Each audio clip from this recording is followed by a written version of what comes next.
को हमारा सलाम। प्रियो, आप सभी का हम धन्यवाद देते हैं अंतिम दिनों के अभिषेक में हमारे साथ जुड़ने के लिए। आज का विषय बहुत ही गंभीर है। हम में से बहुत से लोग अपने भविष्य की चिंताओं को लेकर बहुत चिंतित रहते हैं और अपना अधिकतर समय भविष्य के बारे में सोचते हुए बर्बाद करते हैं। परमेश्वर का वचन हमसे क्या कहता है? परमेश्वर का कलाम कहता है, जो कल्पनाएं मैं तुम्हारे विषय में करता हूँ उन्हें मैं जानता हूँ, वे हानि की नहीं वरन लाभ की हैं। सच में प्रियो, परमेश्वर के हाथों में आपका और मेरा भविष्य सुरक्षित है।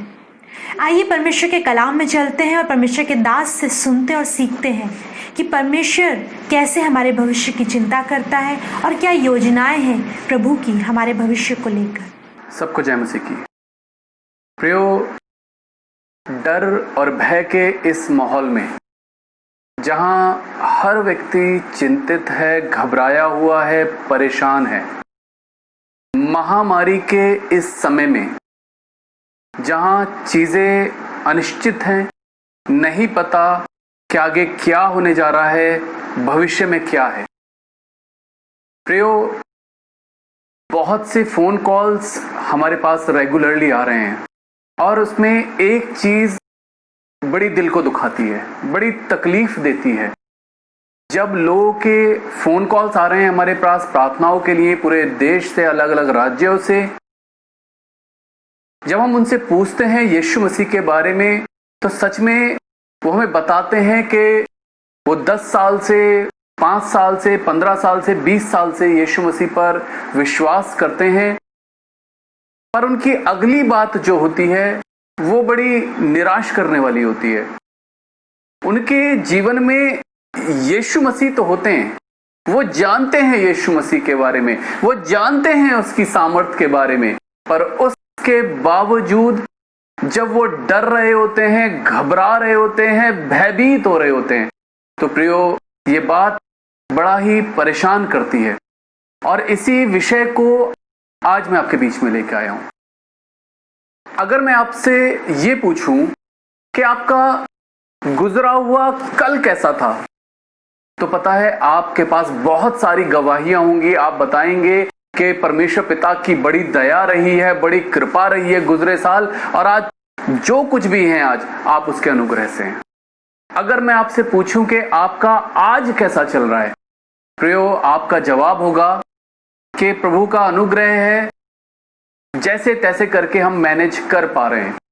लेकिन अगर कोई आपसे ये पूछ ले कि आने वाले कल की क्या योजनाएं हैं आपके पास, आने वाले कल के विषय में बताइए, भविष्य के विषय में बताइए, पता है लोग एकदम से चिंतित हो उठते हैं, घबरा जाते हैं, परेशान हो जाते हैं, क्योंकि ये शब्द भविष्य उन्हें सबसे चिंतित और परेशान करता है, क्योंकि उन्हें नहीं पता कि वो अपने बच्चों की शादी कैसे करेंगे।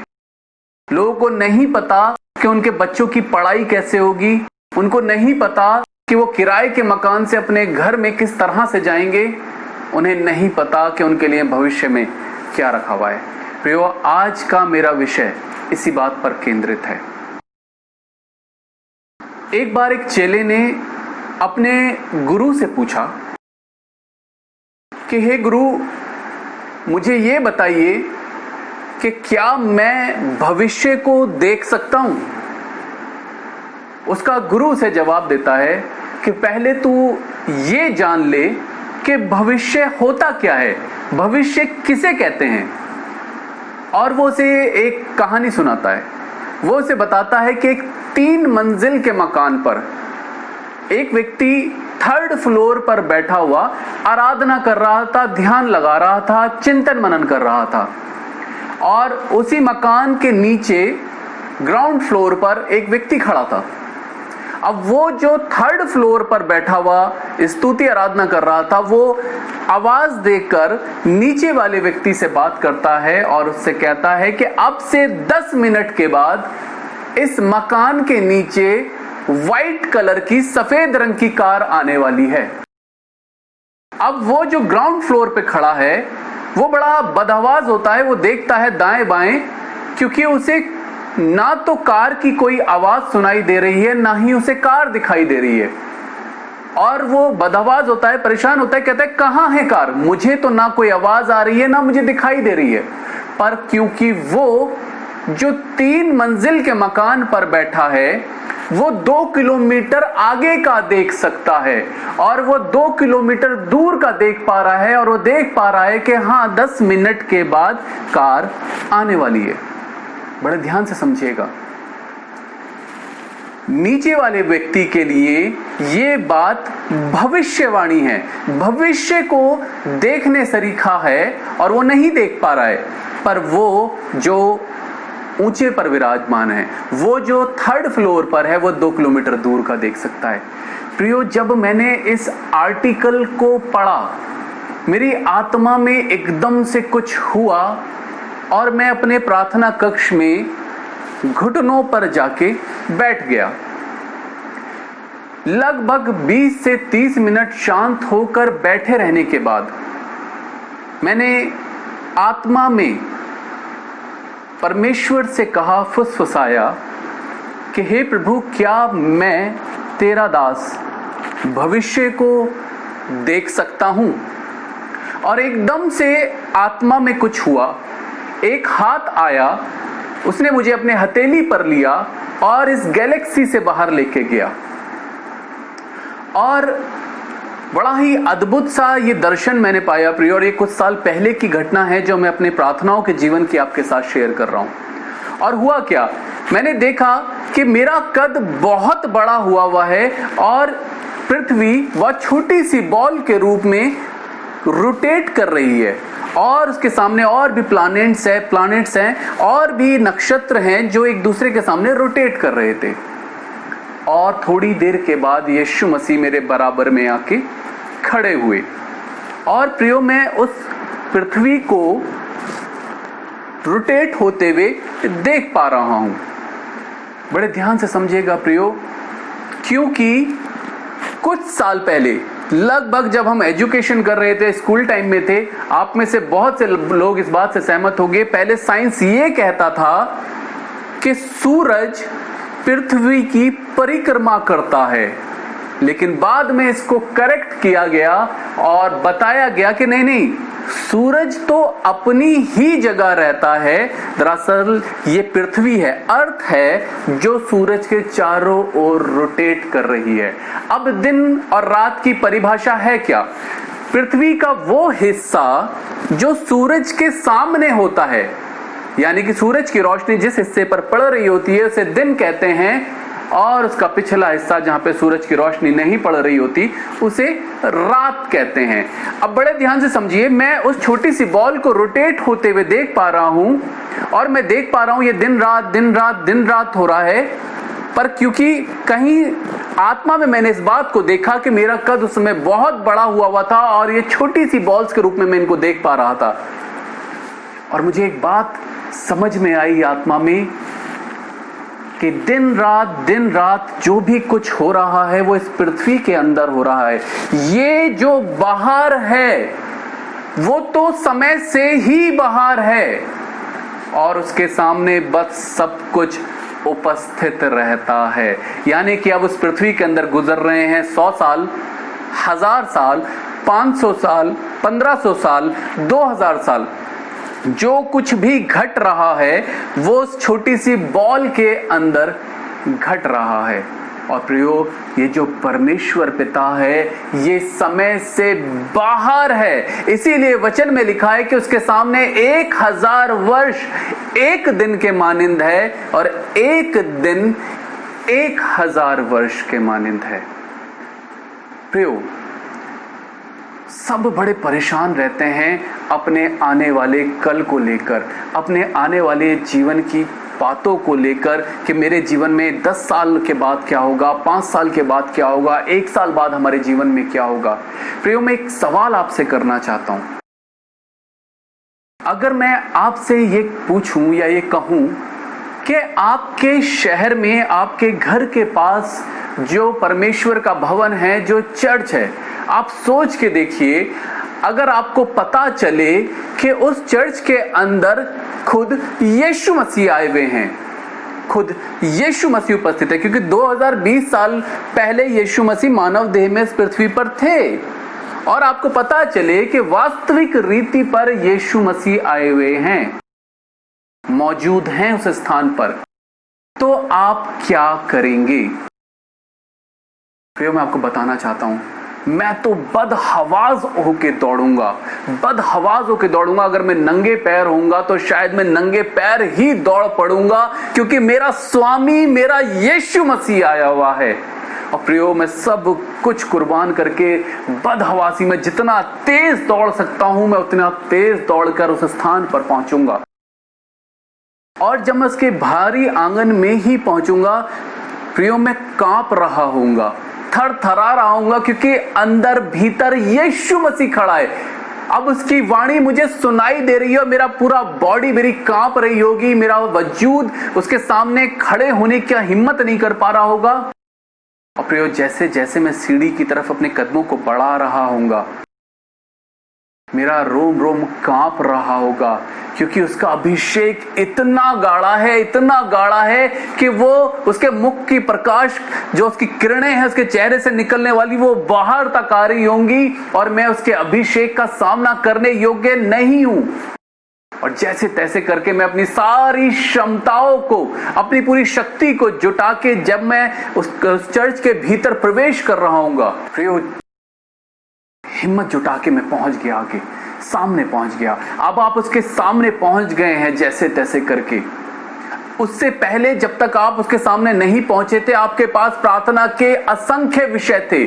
आपके पास विषय था कि मेरी बेटी की शादी नहीं हो रही, मेरे घर में बीमारियां नहीं जा रही हैं, कलेश नहीं जा रहा है, कर्ज नहीं उतर रहा है, मेरे पास रहने के लिए घर नहीं है, खाने के लिए रोटी नहीं है, और बहुत सारे असंख्य विषय। पर प्रियो, सोच के देखिए, अब आप यीशु मसीह के सामने खड़े हो गए हैं जाके। मेरा सवाल है, अब आप उससे क्या मांगेंगे? सोच के देखिए, यीशु मसीह बस एक कदम की दूरी पर है आपसे। प्रियो, मैं आपको बताना चाहता हूं, मेरे पास कुछ भी मांगने के लिए नहीं होगा, क्योंकि राजाओं का राजा, प्रभुओं का प्रभु मेरे सामने खड़ा है।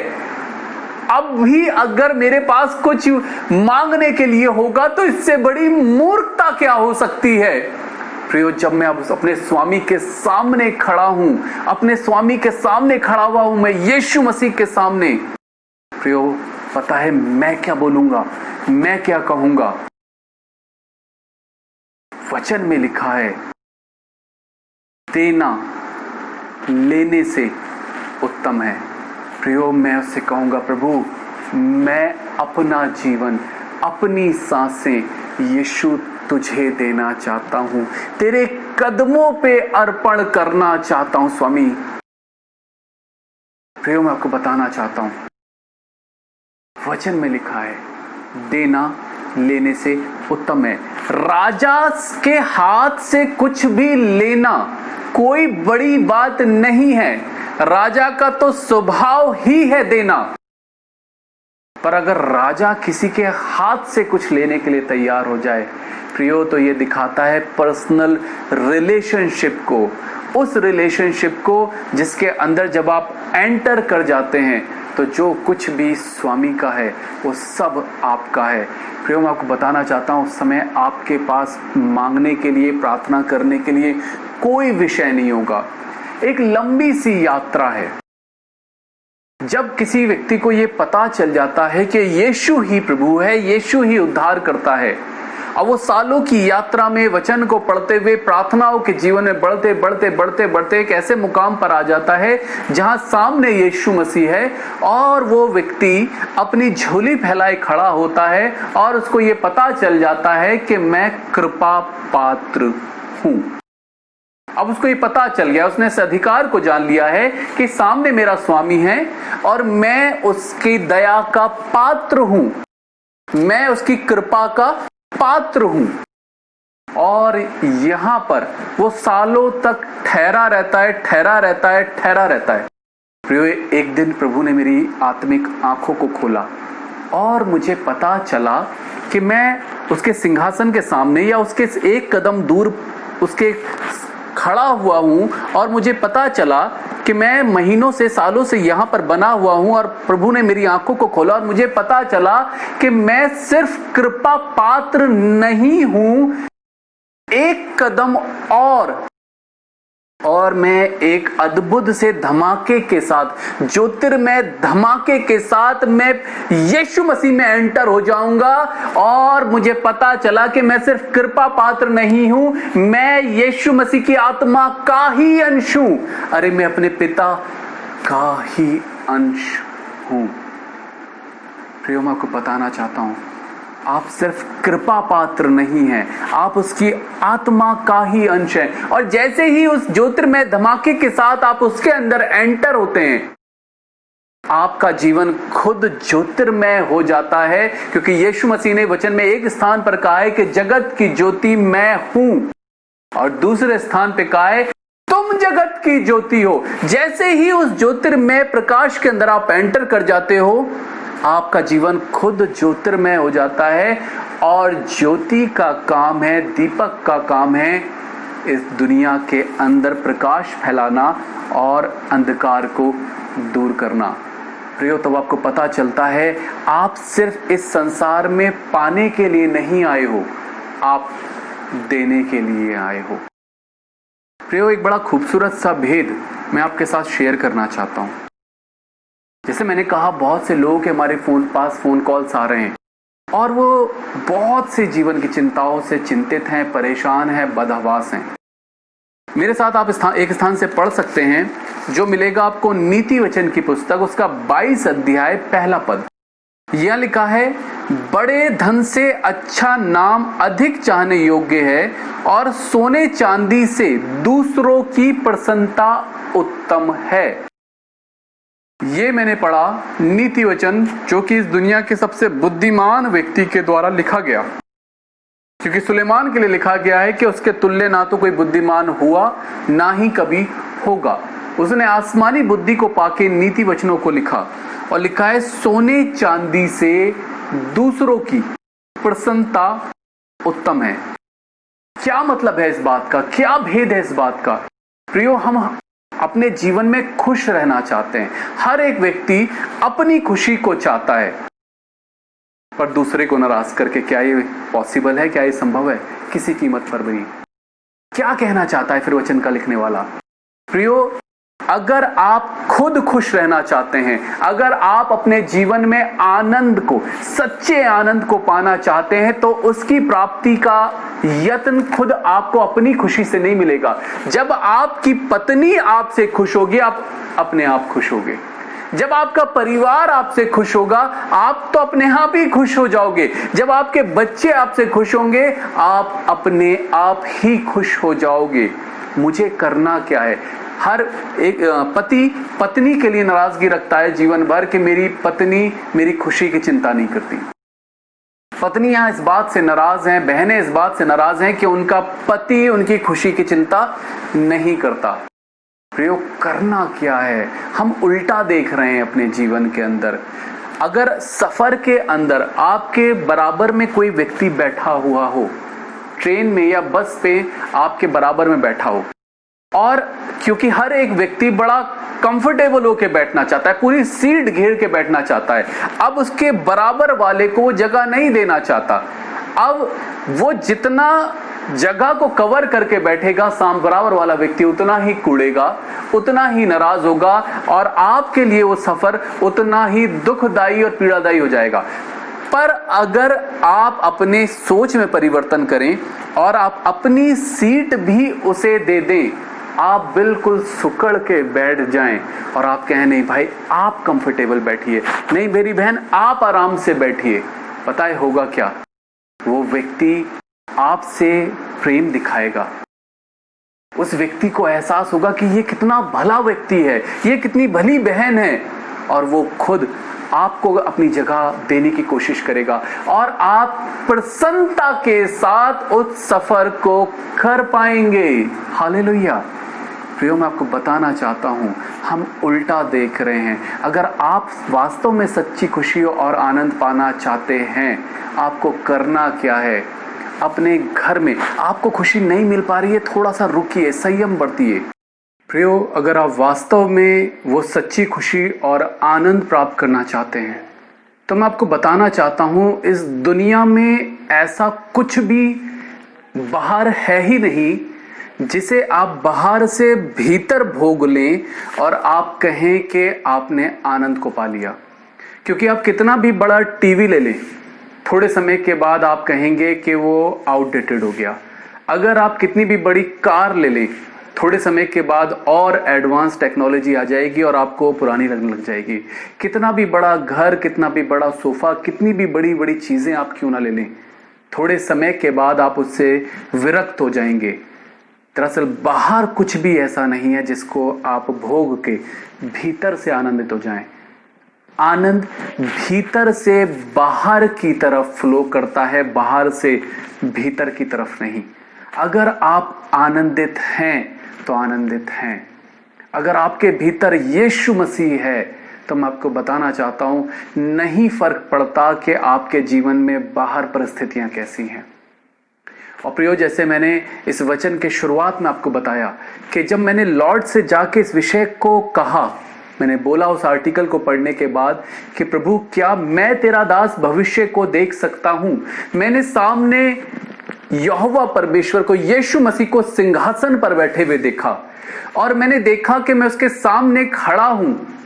मैंने आत्मा में देखा कि हम लोग उसके सामने जाके जब खड़े हो जाते हैं तो हम उससे बोलते हैं कि तू हमें ये दे दे, ये कर दे, ऐसा कर दे, वैसा कर दे। बहुत सारी बातें हमारे पास मांगने की लिए होती हैं।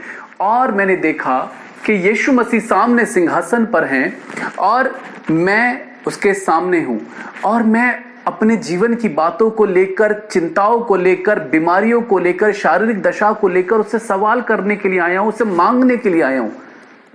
और जैसे ही मैंने उसकी आंखों में देखा, बड़े ध्यान से समझिएगा, अगर आपकी ये बात समझ में आ गई, आपकी अपने जीवन को लेकर सारी चिंताएं ही खत्म हो जाएंगी, सारे सवाल ही खत्म हो जाएंगे। क्योंकि जैसे ही मैंने उसकी आंखों में देखा, उसने मुझसे कहा, बड़े ध्यान समझिए, उसने मेरी आंखों में देखा और सामने की तरफ देखकर कहा, जो कल्पनाएं मैं तेरे लिए करता हूं उन्हें मैं जानता हूं, वो हानि की नहीं वरन लाभ की हैं। उसने सामने देखा और उसके बाद मेरी ओर देख के कहा कि जो कल्पनाएं मैं तेरे लिए करता हूं उन्हें मैं जानता हूं। प्रियो, वो मेरे जीवन के 10 साल, 20 साल, 50 साल बाद का एज इट इज देख सकता है, क्योंकि ये सबसे ऊंचे पर विराजमान है। हालेलुया! ये मेरे भविष्य को एज इट इज देख सकता है। और जब मैंने उसकी आंखों में देखा, जब मैंने पिता की आंखों में देखा और मैंने देखा कि वो मेरे भविष्य को देखकर कितना कॉन्फिडेंट है, फिर मैं आपको बताना चाहता हूं, ये चीज मुझे डर और भय रहित कर देती है। क्योंकि मैं एक बात को जानता हूं कि मेरा गुजरा हुआ कल भी उसके हाथों में था, मेरा आज भी उसके हाथों में है और मेरा आने वाला कल यानी कि भविष्य भी पूरी तरीके से उसके हाथों में, उसके कंट्रोल में है। हालेलुया! प्रियो, कोई चीज ऐसी नहीं जो आपको डरा सके या भयभीत कर सके। बस आपको करना क्या है, अपना जीवन उसके हाथों में दे देने की जरूरत है। अपना जीवन पूरी तरीके से उसके समर्पण में, उसके कदमों पर दे देने की जरूरत है। फिर मैं आपको बताना चाहता हूं, वो आपका पिता है, वो आपका बाप है, वो आपके मांगने से पहले जानता है कि आपकी क्या आवश्यकताएं हैं, वो आपके बोलने से पहले जानता है। लेकिन वचन में लिखा है, तुम पहले उसके राज्य और उसकी धार्मिकता की खोज करो तो ये बाकी सारी चीजें तुम्हें यूं ही मिल जाएंगी। आइए हम अपनी आंखें बंद करेंगे और प्रार्थना में चलेंगे। Hallelujah, hallelujah, hallelujah, hallelujah.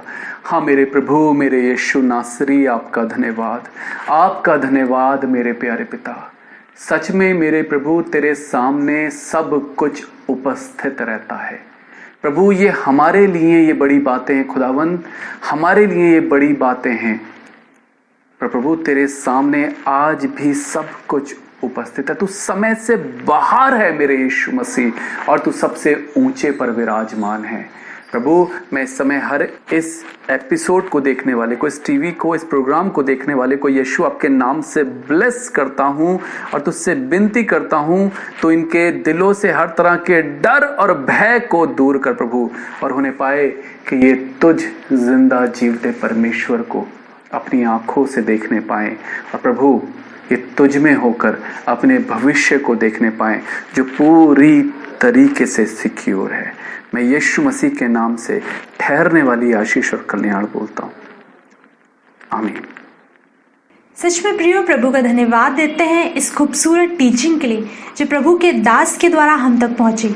वास्तव में हम उस परमेश्वर के कृपा पात्र नहीं किंतु उसी का एक अंश है।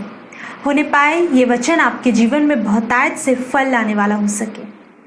प्रियो, हम आपका धन्यवाद देते हैं उन तमाम दर्शकों का जिन्होंने अपने छोटे छोटे कंट्रीब्यूशन से हमारे मिनिस्ट्री को सपोर्ट किया है। और सच में प्रियो, आपके सहयोग के द्वारा हम परमेश्वर के वचन को जगत के छोर तक पहुंचा पा रहे हैं। प्रभु आप सबको आशीष दे। और मैं इनकरेज करना चाहती हूँ तमाम लोगों को कि आप ज़रूर से हमारे मिनिस्ट्री को सपोर्ट करें अपनी दान राशियों से, अपनी प्रार्थनाओं से। हमारे अकाउंट डिटेल्स आप देखने पा रहे होंगे। अपने छोटे छोटे कंट्रीब्यूशन से ज़रूर से आप हमें सपोर्ट करें। प्रियो, यदि आपने हमारे किसी भी एपिसोड को मिस करा है या आप परमेश्वर के दास यानी जॉनसन जेम्स के और भी टीचिंग्स को सुनना मांगते हैं तो आप हमारे यूट्यूब चैनल को भी सब्सक्राइब कर सकते हैं। आप हमें फेसबुक पेज पे और इंस्टाग्राम पे भी फॉलो कर सकते हैं। हमारे तमाम टीचिंग्स उन पे आपको मिल जाएंगी। प्रियो, हम धन्यवाद देते हैं आप रेगुलर हर सैटरडे हमसे जुड़ रहे हैं और सच में आपके फ़ोन कॉल से हमें पता चलता है कि आप लोग इन वचनों से बहुत आशीषित हो रहे हैं। प्रियो, इसी प्रकार हमसे जुड़े रहे। हमारा प्रोग्राम हर शनिवार शाम को 6 बजे इसी चैनल पर प्रसारित होता है। अगले सप्ताह हम आपसे दोबारा मुलाकात करेंगे एक नई टीचिंग के साथ। प्रभु आप सबको आशीष दे। प्रभु में आपको हमारा सलाम।